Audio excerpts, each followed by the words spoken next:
May 24, 1940, 12:31 p.m. German Army Group A receives an urgent radio message from Adolf Hitler. The panzers, racing toward Dunkirk, are ordered to halt immediately. The situation is extraordinary. 338,000 British and French soldiers trapped on the beaches. German tanks just 10 miles away. Victory within hours. The entire British expeditionary force about to be captured or destroyed. But Hitler says stop. Don't advance. Hold position. His generals are shocked. This is the moment to finish the enemy. Why stop now? 48 hours later, 338,000 soldiers escape across the English Channel. Britain survives. The war continues for 5 more years. This is the story of Hitler's halt order, not the heroic evacuation, but the fatal decision that made it possible. To understand Hitler's decision, first see how they got trapped. May 10, 1940. Germany invades France and Belgium. Blitzkrieg, lightning war. Panzer divisions punch through Allied lines faster than anyone expected. Within 10 days, German forces reach the English Channel. They've cut off the British Expeditionary Force and French First Army from the rest of France. 338,000 soldiers pushed back toward one small port, Dunkirk. By May 24th, the trap is nearly complete. British and French forces hold a shrinking perimeter around Dunkirk. Their backs to the sea, no escape route. German panzers approaching from the south and west. German infantry closing from the east. The pocket measures roughly 20 miles wide, 10 miles deep, getting smaller every hour. German commanders expect total victory within days, maybe hours. Reason number 1 for the halt order. Hermann Göring makes a promise. Göring commands the Luftwaffe. He's Hitler's most trusted deputy, his second in command, and he wants glory.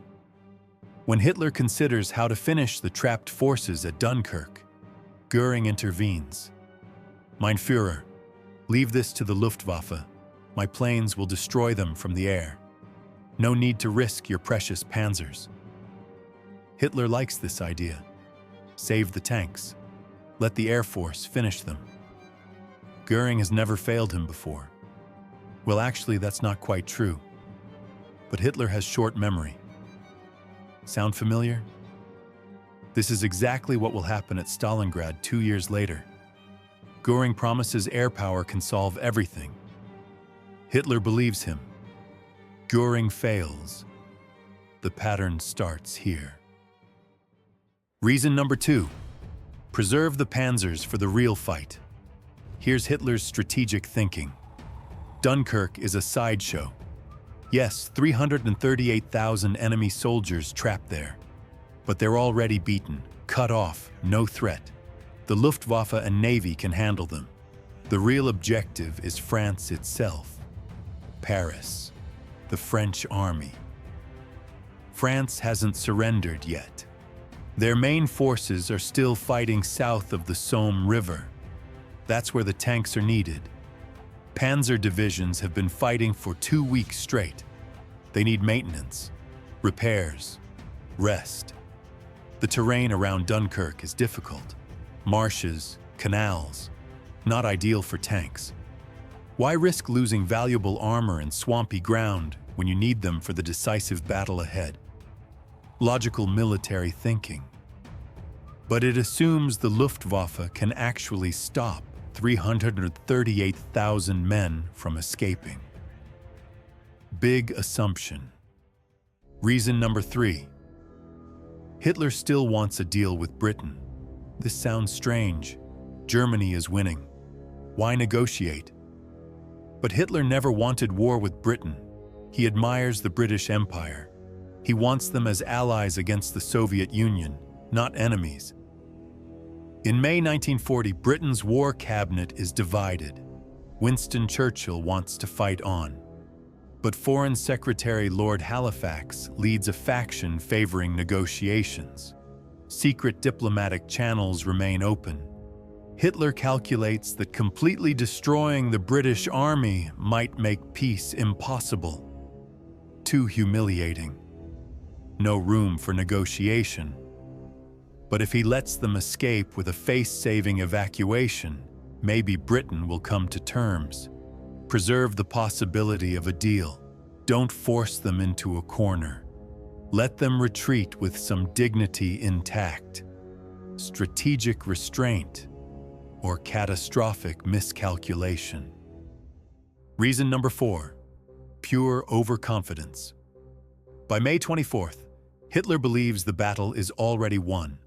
The British are surrounded, backs to the sea. No way out. It's just a matter of time before they surrender or get destroyed. Why rush? Why risk tank losses? The Luftwaffe controls the skies. The Kriegsmarine controls the sea. German infantry is closing in from the east. The pocket gets smaller every hour. From Hitler's perspective, there's no urgency. These soldiers aren't going anywhere. They can't fight their way out. They can't swim to England. Göring's planes will bomb them. The Navy will sink any ships that try to rescue them. Victory is inevitable. So why not be patient? Save the tanks for France. Classic hubris. May 24, 12:31 p.m. The halt order goes out. German panzers stop 10 miles from Dunkirk. They wait for 48 hours, just 2 days. Doesn't sound like much, but those 48 hours change everything. The moment British commanders realize the German advance has stopped, they act. Admiral Bertram Ramsay gets authorization for Operation Dynamo, the evacuation plan. Every available ship and boat in southern England mobilized. Royal Navy commits destroyers. The RAF prepares fighter cover. May 26th evening, Hitler lifts the halt order. The panzers can advance again, but it's too late. The window has opened. In those 48 hours, Britain transformed a hopeless situation into a possible escape. The race is on. Can 338,000 soldiers evacuate before German forces close the trap? The halt order gave them a fighting chance. May 26, 1940. Operation Dynamo officially begins. The goal seems impossible. Evacuate 338,000 soldiers across 40 kilometers of open water under constant German attack in just days. Admiral Ramsay organizes everything available: Royal Navy destroyers, passenger ferries, fishing boats, private yachts, any vessel that can cross the channel. Over 800 ships and boats mobilized, many crewed by civilian volunteers. The plan is simple: shuttle runs, England to Dunkirk, load soldiers, back to England, repeat, constantly, day and night. The shallow beaches mean large ships can't get close. Smaller boats ferry men from shore to deep water where destroyers wait. The RAF provides air cover. Spitfires and Hurricanes battle German bombers. This won't work if the Luftwaffe controls the skies. The evacuation begins. The clock is ticking. How many can escape before the Germans close in? May 27 to June 4th. The Luftwaffe attacks. Göring promised they would destroy the trapped forces, stop the evacuation, sink the ships. But reality proves different. Weather doesn't cooperate. Clouds, fog, rain. Poor visibility for bombing. RAF Spitfires contest every raid. German bombers take heavy losses. British troops set oil tanks on fire, creating massive smoke screens. Bombers can't see their targets. Most importantly, there are too many ships. 800+ vessels. The Luftwaffe sinks some. 6 destroyers lost. 200+ smaller craft. But they can't stop the evacuation. Too many targets, not enough planes. Göring's promise fails, just like it will fail at Stalingrad. Hitler trusted him. Göring failed him. The pattern repeats. May 26 to June 4th. 9 days of desperate evacuation. Against all odds, Operation Dynamo succeeds. Day 1. 7,000 evacuated. Slow start. System not working well yet. Day 3. 68,000. Ships finding rhythm. Small boats crucial for beach pickups. Day 6. 200,000. More than half saved. Can they get everyone? June 4th. Final day. Last ships leave Dunkirk beaches. German forces enter the city. But it's empty. The British are gone. Final count. 338,000 soldiers evacuated. British, French, Belgian forces. The entire British Expeditionary Force saved. They left their equipment behind. Tanks, artillery, vehicles, all abandoned. But the men survived. Britain still has an army. The war continues, all because Hitler halted his panzers for 48 hours. The what-if question. What if Hitler hadn't halted? What if the panzers kept advancing on May 24? Realistically, they would have reached Dunkirk within days. 338,000 soldiers trapped with their backs to the sea, no evacuation possible. Largest prisoner capture in British history. Britain left with almost no trained army to defend the home islands. Would invasion have succeeded? Maybe. Would Churchill have fallen from power? Possibly. Would Britain have negotiated peace? We'll never know. What we do know, those 338,000 evacuated soldiers became the core of Britain's rebuilt army. They fought in North Africa. They invaded Italy. They landed at Normandy. Without them, D-Day might never have happened.